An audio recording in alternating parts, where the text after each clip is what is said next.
If you're an outsider, if you're not actually a Rangers supporter as such, but you're maybe Scottish, you're interested in Scottish football, I'm not talking about somebody who's necessarily spending all their spare time hating Rangers and trying to say that Rangers are at the centre of a massive Masonic conspiracy, that kind of thing. But you don't have a lot of time for Rangers because of the things you've heard about is the stereotyping of us. I'm not really into all that stuff, says you. But if you're looking in from the outside, is what I'm trying to say. Perhaps it's a hospitality thing. Perhaps a lot of Rangers supporters at your work this time of year, a sponsor or a company that you work with has got his hospitality at Ibrox, and the Rangers supporters are saying, "Come on, David, just come along, just come along." I mean, you're not having to pay to get in. It's not as if you're giving money to Rangers. You know, you can have a laugh at us getting all uptight when we fail to put away the million chances we create in the game. You know, and you get free drink before it, free food during it, free drink after it as well. It'll be a good laugh. It's a day out, Davey. Just come along. Wear your Aberdeen or your Inverness Caley Thistle or your Dumbarton St Mirren or Arbroath boxer shorts under your suit. I don't know why I'm getting interested in men's underwear just now. It's just the kind of guy I am. Just wear them under your suit, and nobody will know. You can have a laugh. We'll know grass you up as not being a blue nose. So you go along and you're watching Rangers at Ibrox, and you're seeing things happening in that game, and you're assuming that there's certain things going through our minds as Rangers supporters, and you're wrong. For example, when it gets to like the 90th minute, you'll hear the Union Bears singing the national anthem, the British national anthem, God Save the King, and be it God Save the King or God Save the Queen, that's been going on it's been sung at Ibrox for forever, but it's been a kind of organised, the minute the stadium clocks hit 89, we're into 90th minute, the Union Bears have been singing that for, I would say, scarves above their head, at least 15 years, as long as the Union Bears have been going, and God, that's terrible, I should know, because their banners actually say is it UB08?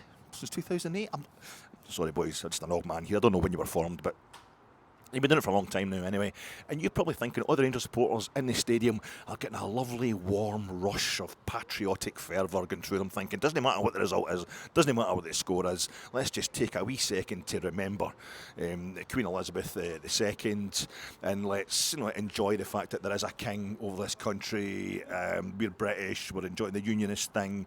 It's like you'd be thinking we're all feeling like the guys that are depicted so lovingly by Irvin Welsh in Trainspotting 2 and that kind of bunker type boozer / club. That's Irving Welsh's idea of Rangers supporters. So you probably think we're all just thinking, oh, it's lovely, it's just great to be British. I'm so happy that we didn't, Indy didn't happen. The ref it was no, voted no. I mean, but we don't feel warm and fuzzy. What we're usually thinking at Ibrox when the national anthem gets sung 89 into 90 minutes is it's a fucking national anthem getting sung, and we still haven't put this game to bed. It's still only 1-0. We're still only winning by that one goal. Sometimes we're drawing. There has been times we'll be getting beat, but they're kind of few and far between. And this is just why do we have to go through this? Why is it every single time as it gets towards the end of a game against routine opposition? It's a routine match for Rangers. You're playing a team that's in the bottom half of the table, albeit it's a 12-team table. It's quite a small table, and that was the whole point of rearranging Scottish football in 75, 76, to make it a 10-team table. Premier Division, just to make it more competitive, because there was just too much of a gap between the haves and the have-nots. There's Dundee, who admittedly haven't won at Ibrox since 2001. Ivano Bonetti was their manager. Ivano Bonetti, who played 77 minutes of the 1992 European Cup final, the last European Cup final. I don't just mean a European small C Cup final. I mean the European Cup final, capital C for Cup, the European Champion Clubs Cup final. The last edition of that was... I know they had the group stages. I know they had the group stages 91, 92, but that was a trial run. It officially became the Champions League the following season, though we got to the semi-final, and I was here at Ibrox, this very stadium I stand outside just now. I was in the Govan stand for the very first night of the Champions League, the official night of the Champions League. We drew 2 weeks with Marseille, pulsating.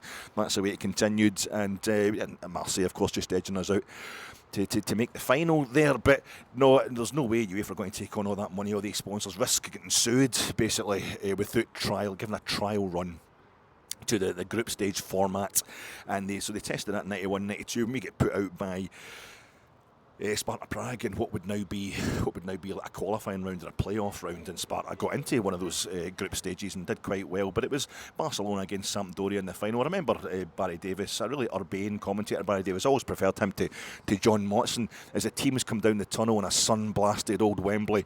You know that iconic tunnel that's behind the goal through it, and they walked in the kind of sand that's behind the D behind the goal there, and they're both wearing away kits. I think 1995, it was the Champions League. You had Ajax against Milan. Milan wearing their traditional, their lucky all-white European away kit as they wear in the European Cup final so many times.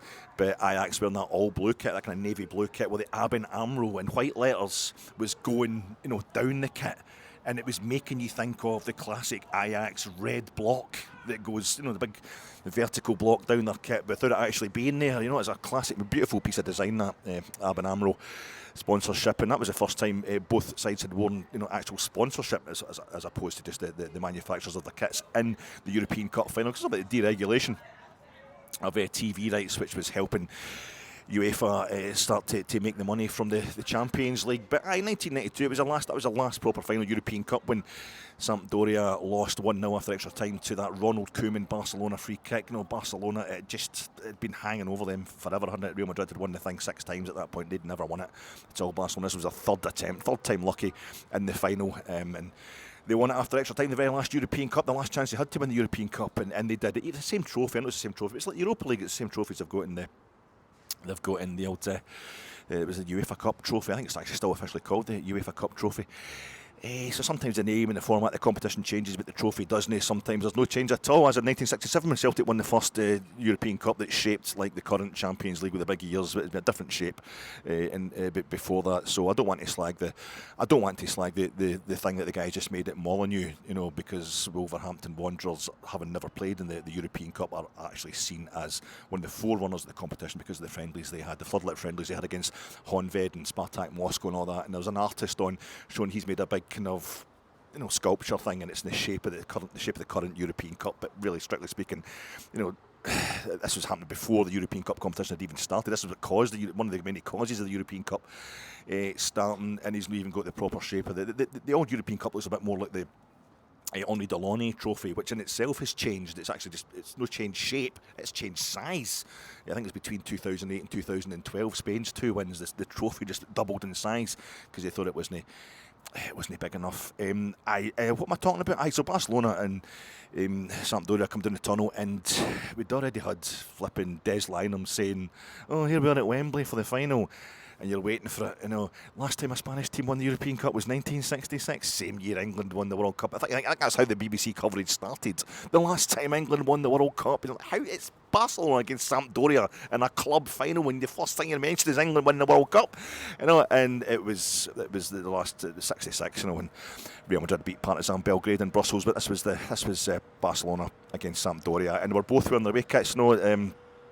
Although Barcelona changed into their home shirts, the Blaugrana, the Grana Blau at the end of that game, Hristo Stoichkov parking his arse on the podium there, the Duchess of York or something like that. It was, anyway, so they won it. They won the European Cup. That was the last old European Cup, and they're both wearing their away kits in that one. But Barry Davis, he said the line, it was like, "I'll get us away for this jingoism of Des Lynam," and Barry, Mr. Urbane, he comes in there with it was 1492 when Christopher Columbus had his most famous discovery, and it's something about his links to the ports of Genoa and Barcelona. And I thought, Barry, just bringing it right back in there. He's a jingoistic bastard as well, Barry, though. When it's that almost ruined the 1994 Champions League final, still my favourite ever exhibition of proper football, when Milan pounded Barcelona in Athens 4-0, but he just spent the whole game wetting himself about Philip Dawn, the English referee, who was pretty average basically in his refereeing, but that was the only thing he could think of to get excited about, and what was basically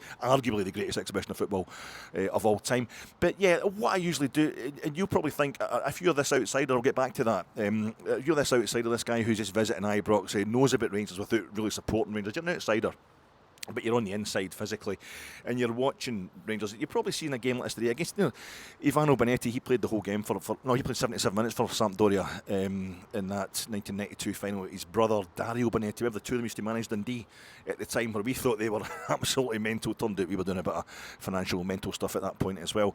But the two of them were both at Sampdoria at the same time. His brother Dario didn't get off the bench for that game at Wembley, but Ivano Benetti was on 70 odd minutes. He played in the European Cup final, the last ever European Cup final, and that's the last time he was manager of Dundee, the last time they won here. So it's a routine game for Rangers. We've already beaten Dundee 3-0 here in their first game at Ibrox this season in the old League Cup. And so when they manage an attack, when it's like 20 odd minutes into the game before Dundee really even get into your half with any kind of threat about them at all, in any kind of numbers, we're doing any kind of backtracking, and it gets just snuffed out straight away before it even gets anywhere near our box. And it's like half an hour gone before they even try to put a cross into our box. And again, they're just so restricted. Rangers are so dominant in terms of possession, in terms of the fancy footwork. You're probably thinking, Rangers fans this is just a doddle, isn't it? They're going to scoosh this game. Rangers fans are totally chilled. They're thinking, because they're all just glory hunting idiots who don't really know anything about football. They're all just religious zealots, political zealots who don't know anything about football. They're all far right nutbags. They're just thinking their team's got this in the bag. We're not. We know that come the 89th minute in the singing of God Save the King, we will be cacking ourselves, because Dundee will be pounding our box, and we'll be giving them the ball as well. And we know it'll still only be 1-0. We know we'll still only win one goal, because this is the way it's been going on for most of the last, feels like 200 years, but I'd say it's definitely since we come up through the old lower leagues, since our wee spell just gracing the rest of the Scottish League football with our presence. Remember, was it Stranraer? They ruined Christmas for me that year in the second, the third tier of Scottish football. It changed to League One because we had to go the same way as the English and make 3 of the 4 divisions sound like they were a tap division with the branding there. But I think Stranraer, we had 100% records. Nobody's particularly bothered, because we just, the fact that we're in that league at all was an absolute joke. But we had the 100% record. That was something to cling on to. And it was a game between Christmas and New Year. I was looking forward to go out for a good drink with my pals afterwards. And Stranraer equalised in injury time. Deep into injury time. I was at Stenhousemuir. It was one of the Stiz anyway. I think the other one did it as well later on that season. We dropped points at home twice, 2 draws at home that season. And the very last game of the season, the last away game of the season, was at Dunfermline. We drew that one as well, just so we couldn't have a 100% away records. That was really annoying. But these things, the last minute concession has been a theme of Rangers on their way back to the top, and this was one of those games today where, as comfortable as it might have looked in the early stages, you need to put the ball in the back of the net. You need to turn that comfort of possession, those chances, into goals. And yeah, I'm usually doing the rambling thing at the beginning of these podcasts because Rangers have dropped points or Rangers have played really poorly, and I'm trying to put off all the ambulance chasing Celtic fans who come on to the pub. But I'm not really. I know you know the score, what I'm actually up to. But this time I'm just doing it as filler, total filler. This is all filler, no killer. Zero thriller in this post-match reaction pod. This is your FATEC. Rangers have moved into second place in the league, going a point in front of Aberdeen. We're going to 8. We're a game in hand on them, and we're now 8 points behind Celtic. Although Celtic have a game in hand on us, which they will win at Tannadice tomorrow. Reaction pod coming to you in association with Jersnet. Check out. Last night it was Craig hosting Ben, so check that one out, that's still there. But tomorrow, 9:30, your flagship show, 9:30 p.m, Sunday night. Even though we're so close to Christmas, these guys going above and beyond. It's who's hosting? I think it's Scott. Scott Bradley is hosting Alan Rogers and Stuart Weir, the one and only Stuart Weir. So they'll give you they'll get plenty to get their teeth into. Certainly for the stuff that's been happening over the last week. Maybe not so much to get into in terms of this game. I'm sponsored by them, and I'm also sponsored by goalposts, crossbars, posts, the kind of hybrid aluminium, steel, tubular things that give that kind of dull atonal thud when the ball thwacks. Doesn't whack off them, it thwacks off them. Maybe kind of vibrates. I did an article about this for When Saturday Comes years ago. I'm actually plagiarising myself here and totally repeating myself because the cold that I'm experiencing here that's forced me into this darkened corner It's making the brain go a bit slow, but I'm also struggling for things to say. And the main thing to report today is that Rangers hit the Woodwork, which is no longer wood, 4 times. You remember, I'm sponsored by that Woodwork. I'm sponsored by the new Woodwork, which is metal work, which is aluminium work, which is hollow. It's very hollow. It's tubular, as I was saying there. Do you remember that was famously it was a square post at Ibrox? Even more famously or infamously, it was a square post at Hampden. Square wooden posts. Sometimes watch highlights of games that you attended. You went, my God, those goalposts look medieval. Never mind the attitudes in the stands, the posts themselves look like something that you could quickly disassemble, turn into a crucifix and just nail strikers who can't put the ball in the back of the net onto that cross, although we would probably have the nails, we would have the hammer, and we would probably miss. They would probably be absolutely fine. We would do well to graze their palms. But Saint Etienne, the 1976 European Cup final, European Champion Clubs Cup final, the most beautiful green strip of all time. I think actually the sexiest. It's because of the guys. A lot of the guys very muscular, very glamorous. That Saint Etienne side, Allez les Verts, 1976. The first European Cup final I remember watching 1977 on the telly. My first Scotland game, 1980. That was the first time I went to Hampden. My dad took me there. I was 6 years old. I was only 70,000 at that game, and at a time where Hampden held 85,000. My dad, I could have been taken to that. I should have really been at that European Cup final. I've seen Gerd Muller playing, my all-time stats hero. Gerd Muller, who I never saw playing football, was retired before I was actually of a kind of regular football going age, but he played in that one, and they won the game. Bayern Munich, Franz Bühler-Roth, who scored against us in the 67 Cup Winners' Cup final and also scored against Leeds in 1975 European Cup final, but only got 2 caps for Germany. The depth of quality that Germany side had. Franz Bühler-Roth scored the only goal of that game from a free kick against Saint Etienne, but Saint Etienne famously, I had a Saint Etienne fan talking about this in a kind of, what do you call it, a chat room basically. It's on the When Saturday Comes European Cup trivia page, and they've given all the French phrases. The famous, it's a famous French. I should really know it if I pretend to know anything about European finals. They have the damn post, those damn square posts at Hampden, because they hit the woodwork a few times, and I think if it'd been round, but if it'd been the classic round posts and bars that everybody else in Europe was using, the ball would have been going down and in off them. You know, but the square wooden posts, it was coming back off them. And yes, it's one of those barroom bore factoids that Saint Etienne, when Hampden get rid of its, when we moved into the 20th century, and Hampden get rid of its famous square wooden post, and we made a mistake of getting rid of the deep net, and we had at the back of them. They try to score a goal into the Hampden goals was, you didn't have to be didn't have to have read Freud in any depth to know why it was just so. Oh my God, the depth and just get the ball in there. It's so just inviting. It was really quite magical. But they made these tight wee nets at the back of them. They've got bigger now. They've got the bigger nets at the back of these. But when we get rid of the old square posts, Saint Etienne bought them. Saint Etienne bought them to put them in their museum because that's the only European final they've ever played in. That was a high point of their existence, Saint Etienne, that European final, where they played with I used to think it was just part of their kit, the red, white and blue cuffs, red, white and blue collar on the satiny green with the black shorts. I think it's like even Sporting Club de Portugal of Lisbon, their green and white hoops. Their green and white hoops somehow don't look as bad because they wear them with black shorts. You know, I should hate green. The sight of green and white hoops should make my blood boil, etc. You know, I should be foaming at the mouth with sectarian ire. But I just say, oh no, it actually looks quite smart with the black shorts. Or not as offensive, but Saint Etienne, the all green top and the black shorts that they wear because they're playing against Bayern, who are wearing all white. And the green socks, but I thought the red, white and blue trim was part of their kit. It turns out that's actually the French champions. It's a traditional, like the Scudetto you get in Italy, as Sampdoria would have worn that 1992 European Cup final, the reigning champions, the reigning champions in French football. And you see Marseille when they're at Ibrox, they've got a tiny little red, white and blue trim on their collars and cuffs when they're playing against us at Ibrox. In 92-93 in that 93 Champions League final. It's a mark of the French champions, but it looked like it was a super sexy kit, but it was really tight, and the guys that are quite muscular, big chests and all that. Dominique Rocheteau with the flowing black locks. And so they bought the wooden posts, the square wooden posts from Hampden, but the ones that we have at Ibrox today are round, and they are tubular. And I think I used to play for AT Mays in the old AT Mays sponsored Sunday League. I would play for AT Mays head office at Inverclyde at Largs. on a Sunday, and Gordon used to take the corners for his financial director. He would take the corners, and the only thing I was any good at was getting on the front post. Oh look, I'd go and run at the front post, and I think I scored maybe twice from Gordon putting the ball on my head. He was, I think he'd played for Newcastle Reserves or something like that. He's a bit of a useful player, but. 2 or 3 times I got on the end of it and it's like, it would whack off the bar. And when you're young, as I was at the time, kind of 19, 20, it's quite thrilling. A full-size kit.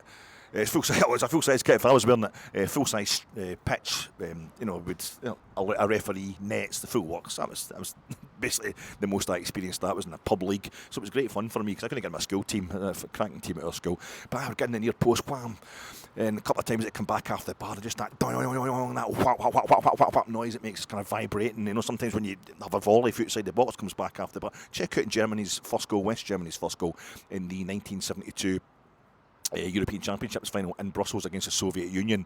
Gunter Netzer hits this volley, but he's kind of leaning back, and he knows if you're leaning back, it's going to go over, so he kind of undercuts the hit and he scoops it, and it comes down onto the crossbar, back off the crossbar, and then in comes Jupp Heynckes, and he's a massive swerving volley that Rudikoff parries, and there's Gerd Muller to score. Gerd Muller, who did score a perfectly legitimate goal in that 1976 European Cup final at Hampden, scored here at Ibrox against Rangers the season before we put him at the Cup Winners' Cup semi. He scored here in the First Cup to put us out, and there we go.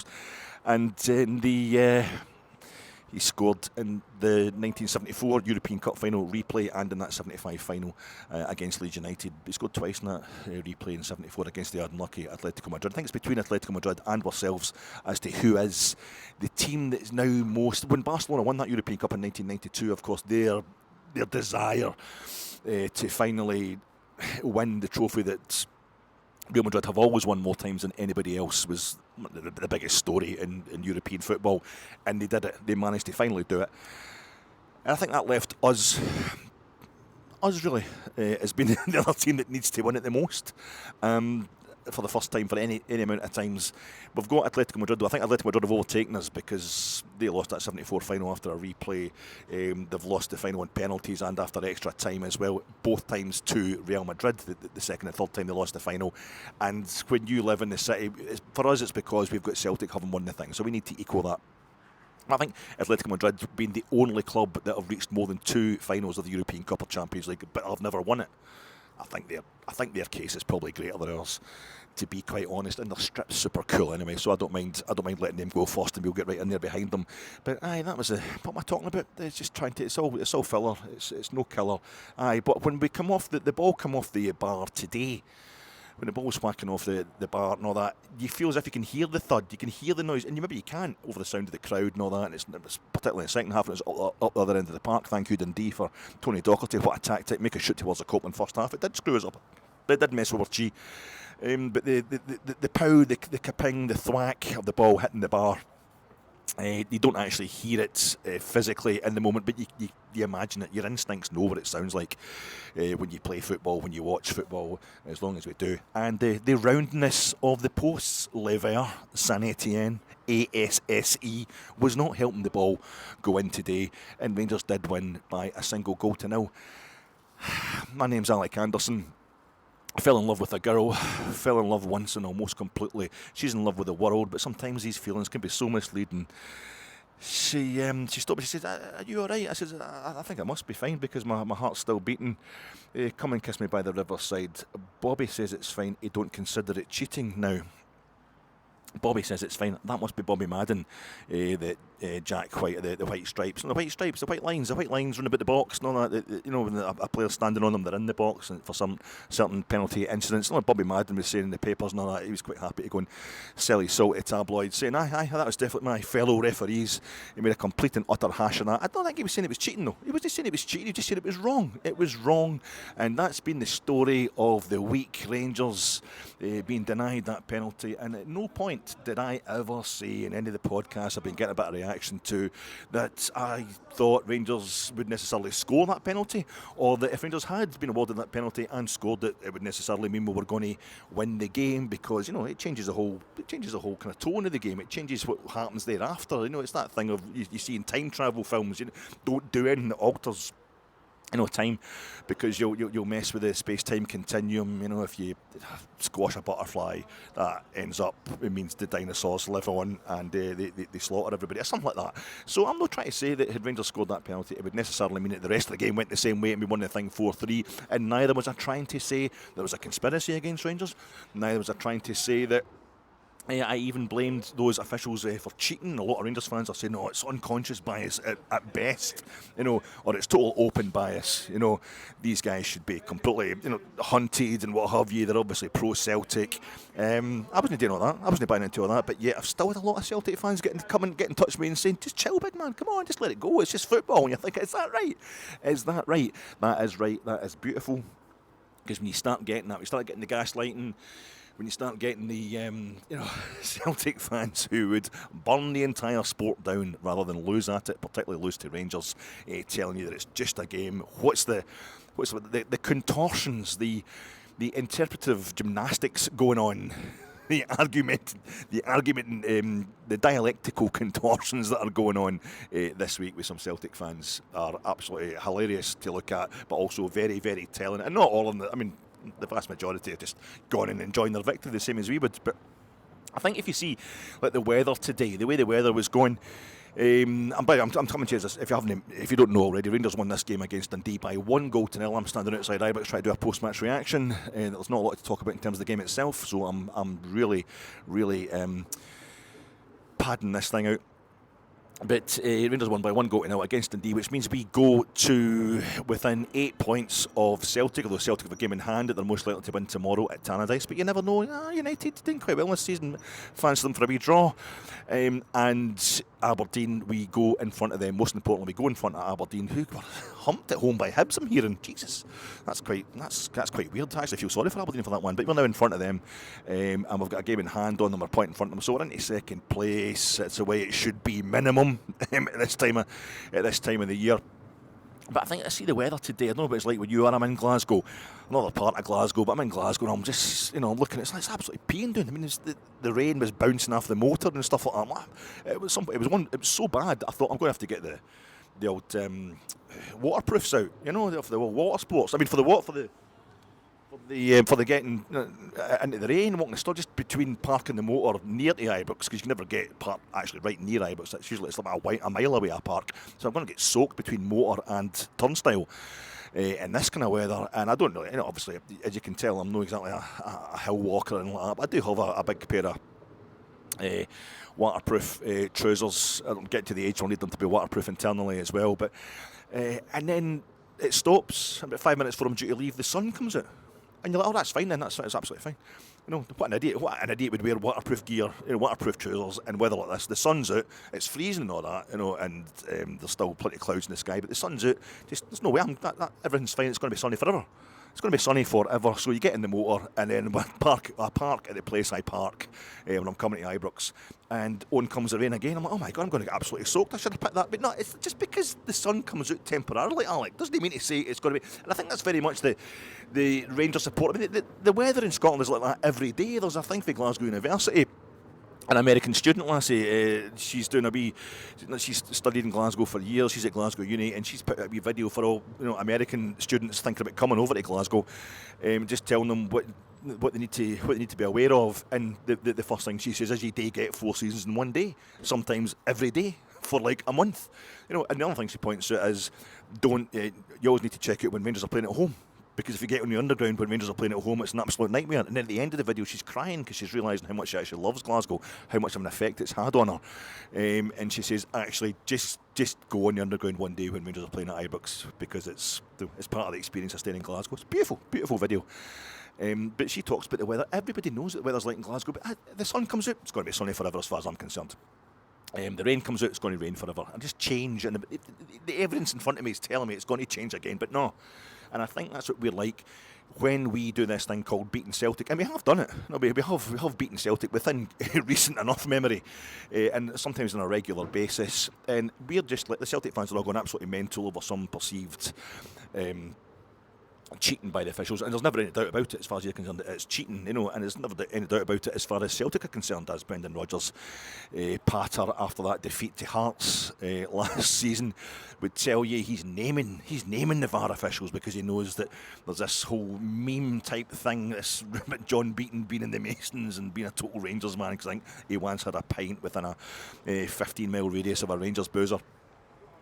So he's quite happy to castigate, but we're already like, that's going to be fine. That's like, Rangers are going to beat Celtic forever. It's going to be fine forever. Celtic don't do that. Celtic mend the roof while the sun is out. They never stop. No, they're relentless. Not going to think. They never stop. They never stop with just putting it on the refs all the time. So Brendan Rodgers hard at work yesterday, despite the fact Celtic won that trophy last week. They won that final, just hard at work, really obfuscating, really creepy stuff. I think his attitude, that interview with Luke Shanley on Sky, where he's implying that he's just saying why he thinks if it went to a court of law, and don't get me wrong, if it had gone the other way around, if that had happened to Celtic and we'd won that cup with penalties last week, it would be going to a court of law. It would be going to the European Court of Human Rights. He's just saying that, no, I was just explaining why I think the linesman, why the VAR and the assistant VAR got confused. That's what we'd say in the dock.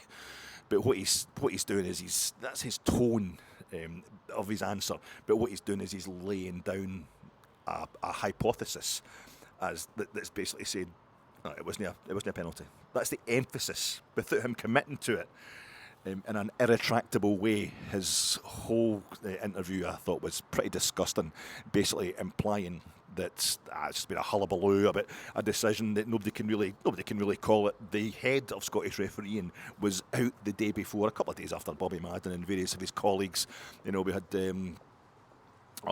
Mike McCurry was on Rangers Review, just said, no, that's a terrible decision. That's a penalty. The foul continues in the box. Everybody knows the rules. And the head of refereeing came out and castigated his own colleagues, saying, this is such a bad decision, I have to go public with it. This is absolutely terrible. It's a penalty all day long. There's no reason for them to get it. It's a factual overturn. There's no human error or whatever allowed for here. There's no interpretation. There's no subjectivity.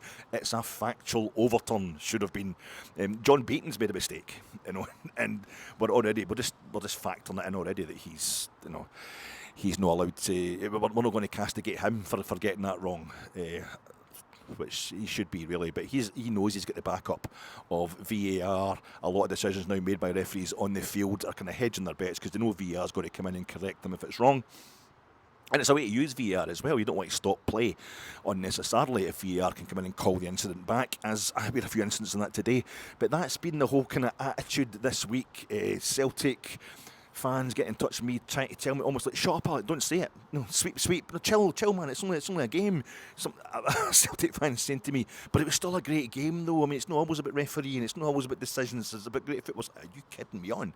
It's so blatant. It's so malevolent. And a lot of them, it's not even like deliberately trying to stop any furore that confirms referees are as against Rangers as they are against Celtic. Some folk, it's just instinctive. They just don't want to. It's an instinctive thing. They don't even mean any harm. They don't know they're actually gaslighting or attempted to gaslight you. It's just totally no.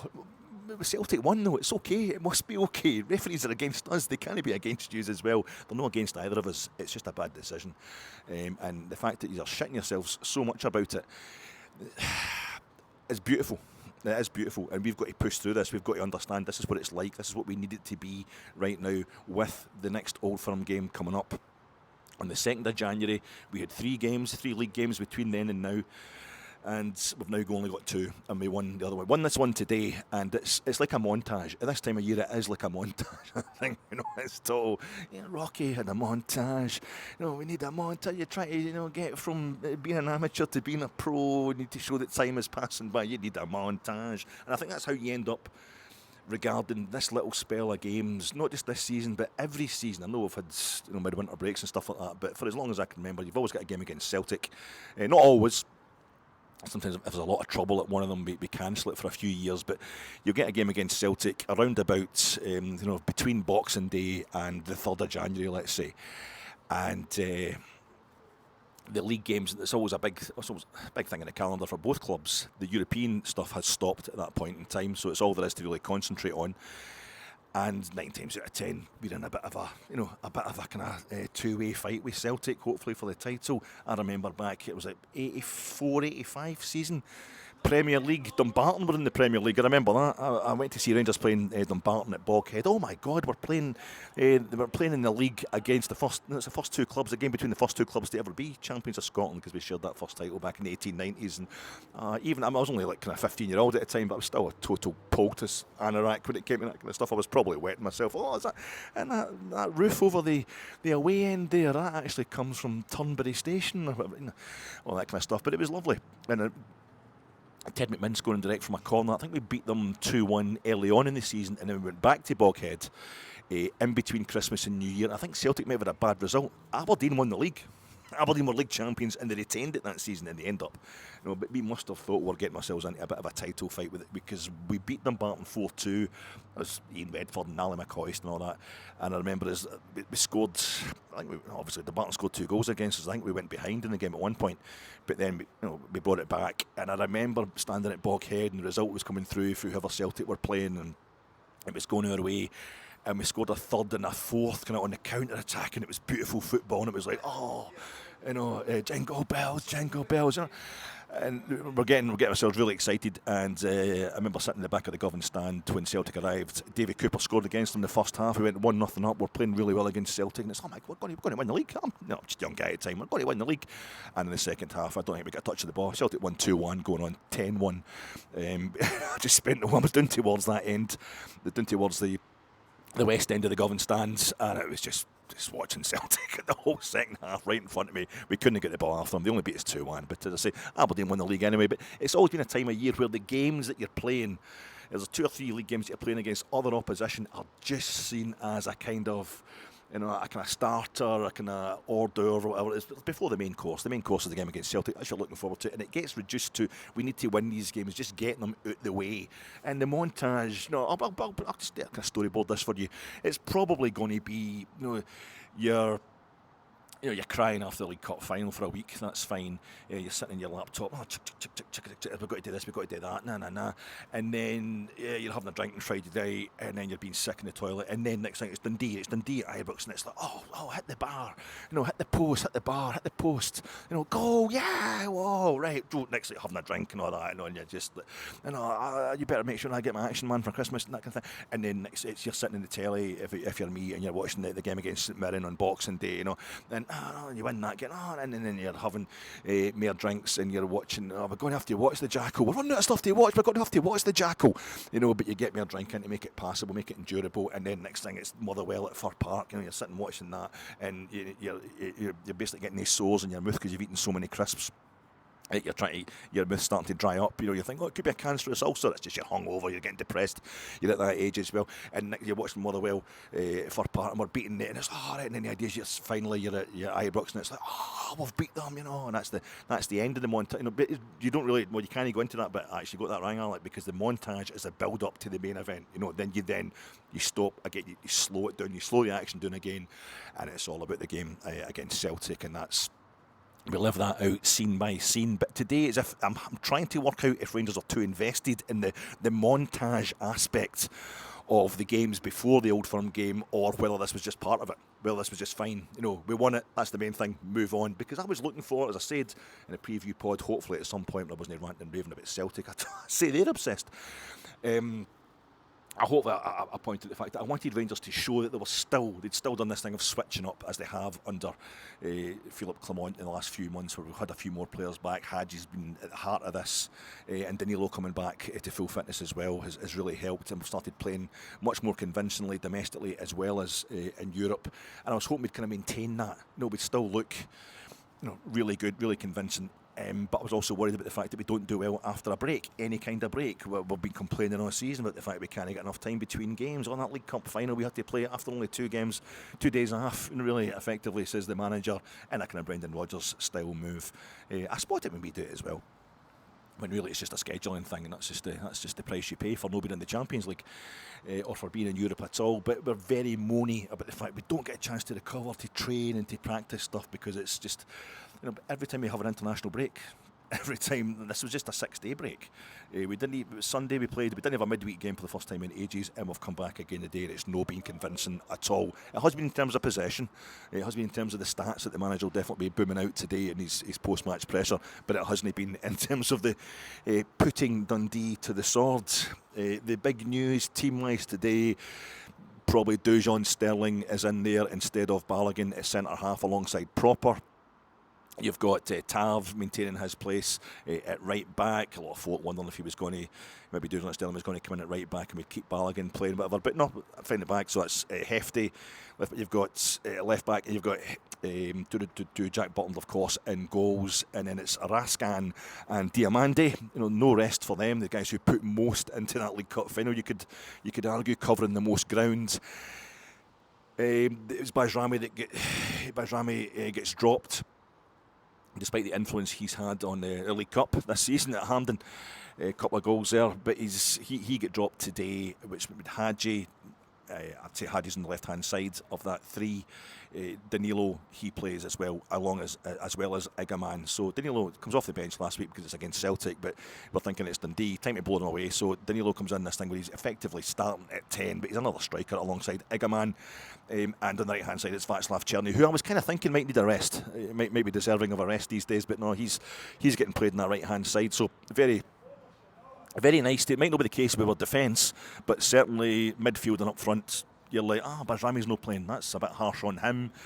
Obviously you get Cyril Dessers, who has scored 12 goals this season on the bench, but there's more and more players you could be looking at and saying, they could be getting a game, but then when you look at the players that are on the park, you can't justify it because we've got quality there. We have got a slight excess of quality, which one suspension or one injury will not be long in draining, but we should enjoy it. It was really good. So, game starts today and it just doesn't get going at all. And I'm doing that thing where I'm wondering. There's some boys here checking out the name tiles. I'm wondering, is it like the Kilmarnock game? Is it going to be like the Kilmarnock game where we won 6-0, but we didn't get the first goal until the half-hour mark really, and we struggle? This thing of Rangers not being able to blow teams away early doors, it's becoming it's becoming less of a complaint. It's a criticism certainly of the team for the last few years. We start really slowly, but I think over the last few months we've got to realise, no, we wear teams down. We do eventually wear them down. The amount they have to put into defending against us, the amount of running they have to do off the ball, get to late in the game, and we eventually wear them down. But so today we didn't start. I think it was like the 16th, 17th minute. Danilo had a really tame shot. The fellow behind me, Davey, it's like a pass back, Danilo, but their goalie in his pink Harlequin outfit, Ridi Pagliacci, he couldn't really hold on to it, but Igaman wasn't going to get any. He didn't hold on to it first time, but Igaman wasn't going to get there. As I say, Dundee had made his kick towards the Rangers end first half, so Tony Docherty, his knowledge of Scottish football, that's how that's and it worked. It seemed to be working because we're struggling to get a goal, and I think it was at the 20th minute we had another wee chance. I can't remember. Was it the 20th minute? Hadji. It might have been a short corner. I should have been paying more attention to our corners today, but it was a kind of everybody's chatting away about Christmas and stuff like that, and about the League Cup final, and we're allowed to because there's not enough happening on the park. Dundee with their kind of Bolton Wanderers Preston North End style away kit, but Hadji's out there, a bit of sun coming down still on the park, and he hits one from basically the left wing, which is dipping down all the time towards the. This is on target, and it come off the top of the bar, skimmed off the top of the bar. Don't think the Dundee goalie was getting to it, and it goes to the Rangers end of the ball. But I think that got us out our seats a wee bit, and then you had James Tavernier. He can't play alongside Černý. He's affecting Černý. I can't see it. And today they had this lovely move. The two of them interpassing beautifully, and Danilo, I think it was, got involved in there as well. A lovely scintillating kind of confusion move for Dundee. They couldn't quite hack it, and it comes back to Tav in glorious isolation. He's about to slam it into the back of the net until Nico Raskin, like Keanu Reeves at the beginning of Point Break, and I guess basically cuts him up on his wave and just gets to me 3 stone. You lose 3 stone. We'll try losing another 4 or 5. Nico, get your fat arse out the way and let Tav have a. I can say that kind of thing because I'm morbidly obese and I'm going to put on 2 or 3 stone over the next 2 or 3 days, but he just totally gets in Tav's way when it was on for Tav to slam it into the back of the net. It was a beautiful move, and that's what you're hoping for. You're hoping that Rangers I want to see is develop, and it looked a bit like that at times today without us ever putting the ball in the back of the net. that we were almost starting to enjoy, and another of the things that have worried us over the last few years, the low block. We dread the low block. We're better in Europe because teams will come and play us at football in Europe, and it's a common diagnosis because it's a beautifully, attractively simple diagnosis of our problems, but it's not always, strictly speaking, true. But I think the Kilmarnock game, we beat them 6-0. Tony Docherty's managerial mate and equal Derek McInnes. There's nothing between them. Kilmarnock and Dundee, there's nothing between them every time they've played each other since they split up as a duo. But we pounded them 6-0, and McInnes was saying that the Kilmarnock players were scared, they were frightened by what Rangers were doing, and so was it was frighteningly good. It's like we were enjoying being camped outside somebody's box. If you're not going to come out and play us at football, it suits us. That's what we want for a Rangers team, because 9 out of 10 of the games we'll play in Scotland, we're going to have most of the ball, so we want to get a Rangers team that's going to involve, being able to work wee 1-2s, and this is why I want to call Yanis Hadji the lock pick, the safe cracker. I'm going to go safe cracker. Your Galberts was the hammer, right? Your Galberts was the hammer, and it was really more of a scalpel, wasn't it? I mean, he did hit the ball ferociously hard, but it was more about laser-like accuracy. I think it was a scalpel. I think would be more appropriate. I've said it. There you go. I've said it. Your Galberts, we misnicknamed him, but I think that's why Yanis Hadji, the fact that he's out there on that left-hand side, he's slow and what have you, but he's not got the pace. That absolutely suited to games like this where you're playing against a low block or a team have got hemmed in, because then it can just be his skills, the passes that he can see that come to the fore in the very situation that we need that kind of skill. That kind of skill set, and maybe we should have had Bajrami on the park as well to have two of them doing that at the same time, but didn't happen really. But we had all the ball, we were looking good in patches, but we weren't really putting it away. And then who else hit the post? Oh God, we hit the woodwork again. Oh, it's Tav. Tav had the free kick. Tav had the free kick from outside the box. It's on the left hand side. Tav, you shouldn't be taking the free kicks on the left hand side. We pinged this one off the bar, and that was another close call. And it's kind of oohs and ahs without any really sustained, exhilarating football. But we're running Dundee ragged, and they broke up the park maybe 2 or 3 times, and it was only as it got towards the end of the first half that they had one that they managed to kind of cut across our goal, and there wasn't a lot of danger. But you just know what's going to happen. Those passes that they're going to do, their kind of attacks on our box are going to get more frequent as the game gets towards the final whistle, and they're going to get more dangerous, and we're going to live to regret them if we don't put this game to bed. But half time, that was fine.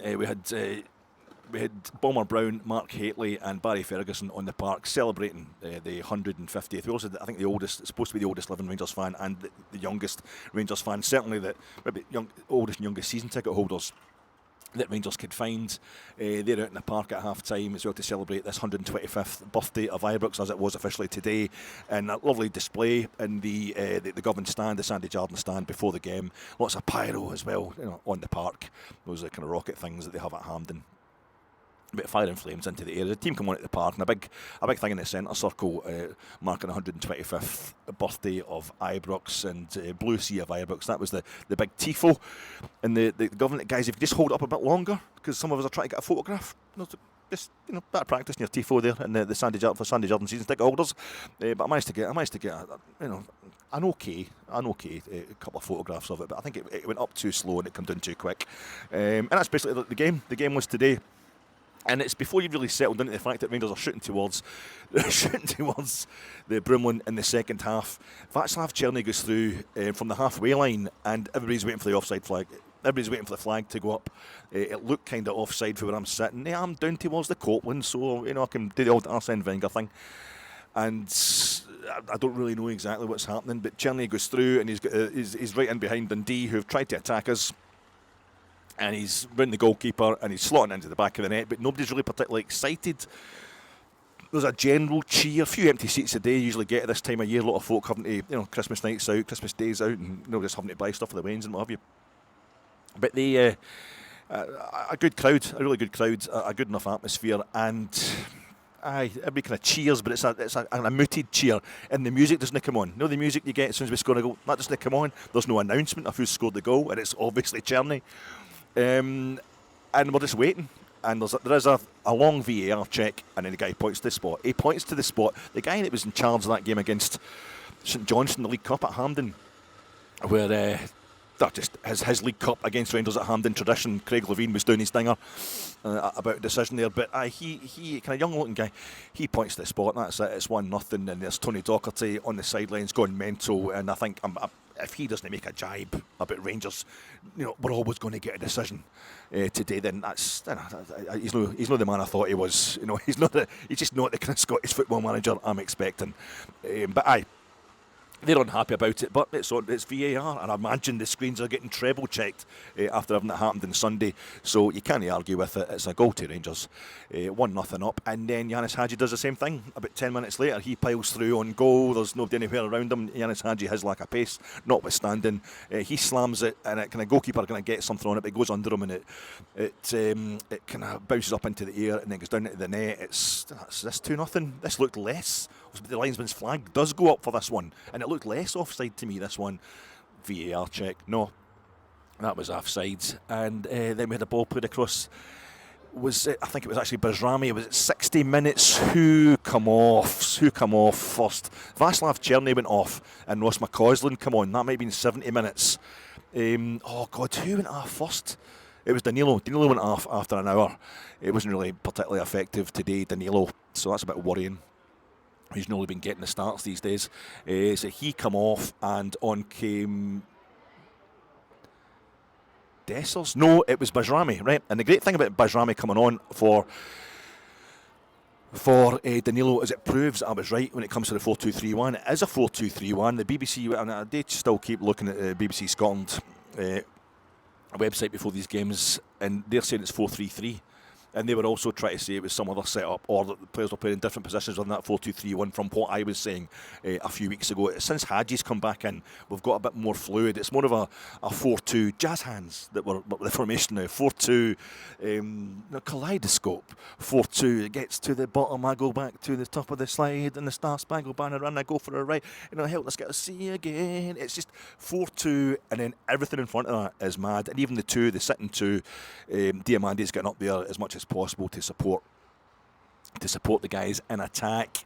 It's very fluid, it's very hard to pin down, but I think you saw today it was like Rangers were doing a kind of Walt Disney. Also, you like cartoons, do you, Jimmy? I'm going to just put this wee kind of Hitler Jugend armband on you. This tabard on you, and I'll take you around Duckhouse, Mousefits. I'll take you around Disney World. I'll show you how we do it. I'll show you how we make these cartoons work and all that. And for example, Yanis Hadji, he's a 10, isn't he, Mr. Disney?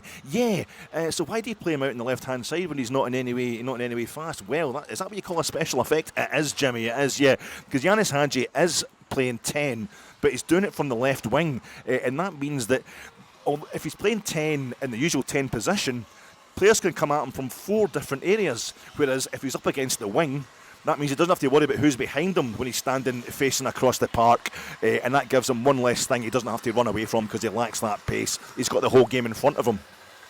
Over to the side of him anyway, so that lets him utilise his skills out there. And we put Danilo, he is a second striker. We've basically got two strikers on the park at the same time. We've got 2 up front, but Danilo does start in the 10 position. That's where he comes from, and you've got Egerman as the one up front, although he starts out left for some reason. He seems to always be starting out left, and he'll come across and he'll be the one, and then sometimes he'll come in, and temporarily Egerman, Danilo and Černý will form a 3, and it was a 4-3-3, but most of the time you've got Černý on the right, wide on the right, and Hadji wide on the left, but they're just not quite as wide as the fullbacks, but they're much wider than the nominal sitting two of Raskan and Diamandi, who are basically kind of level with the posts in a vertical sense. So it's a beautiful shape, but my God, it's hard to track down. It's hard to track down, even watching it from the stands, because it is so fluid. But today we had that thing where it's like we were going through the same kind of mental, emotional overhaul as the whole Rangers support was going over this week, where it's like we played really well at Hampden, we're really good. That's the first time we scored 3 against Celtic anywhere other than Ibrox since I said 2010. First time we scored 3 against them at Hampden since the 2002 Scottish Cup final. But we get beat. But also was a massive decision that went against us. But also, if you hang on to that too much, it can end up having a bad effect on you. It's been dealt with, but we don't want to let it go quite, because we've got Celtic coming up in a couple of weeks. There's a kind of confused atmosphere around the support and the team, and I think what's happened today is it's slowed everything down to the point where you can actually break down the way the team are supposed to be playing, and it's 4-2 jazz hands, I'd say, is the formation just now, or the way we're executing it anyway. That's that whole idea of the team doesn't have an identity, that's out the window. We'll just try to create as much chaos as possible in the opposition half of the park, but we also have guys who combine really well, and at one point today our manager was down barking at the technical area, barking at Danilo about his positioning. And to me, it was like everybody was everywhere. So it's intricate, and it's obviously something we've got to a point where it's no longer a sketch. It's now the full portrait is coming to fruition. We're getting to see everything's been shaded in, the colours are going in there, and it's starting to look the business. But it just didn't do well against Dundee today at all. We've only blown them away. There was a ball flashed across. I think it was after the substitutions we had. Bajrami come on. He played out and out 10 while Hadji's still in the park wide left, and then we get Ross McCausland. I think what a 1-2 with Bajrami, saw the ball going across the face. Was it Raskin played it across the face of the goals, and Igaman goes in and he's underneath it, and it comes off the top of the underside of the bar and back out. And then Cyril Dessers comes on later on for Igaman with his shirt tucked inside his shorts. Made him look quite slim, big Cyril, because he usually likes to play with the shirt hanging outside. I think it's because he wants to go for the penalties. And yeah, didn't get any, didn't really. But he had a shot that come back off. Was that the post or was that the crossbar? Anyway, tight angle. But at this point, Simon Murray had come on, so I'd started crapping myself. Simon Murray, the nemesis of Rangers, had started coming. He'd come on about 65 minutes. Hefty. It was proper. Put him up in the air. Took a booking for it. And Hefty was giving the ball away, then running back and having to foul the guys. He took a yellow card as well.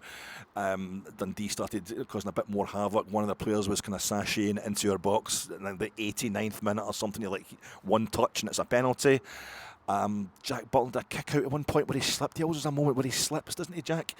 When he loses his footing, doesn't he matter the surface? But generally, he wasn't really tested at all, Butland. But Dundee were having more and more kind of chances, and we ended the game with a whole lot of possession for the last minute of the 4 minutes of injury time. And there's a few complaints about 4 minutes of injury time going up, which just shows you the general mood was we need to get this over the line. This has not been convincing. It has been in terms of possession. It has been in terms of getting us back up to second place, which is the most important thing. But have Rangers completely switched it up? The last I think 4 times we've come back from breaks, international breaks, or this one being a full week off, I think 3 of those times we've dropped points or lost. So we've won today. We'd a week. I think it's international break. We come back and we played against Dundee United. The last time we dropped points, the last time we had a terrible game, a proper terrible result and performance, and everybody was wanting Clement sacked. This is the first break we've had since then, and we've come back and we've performed well enough.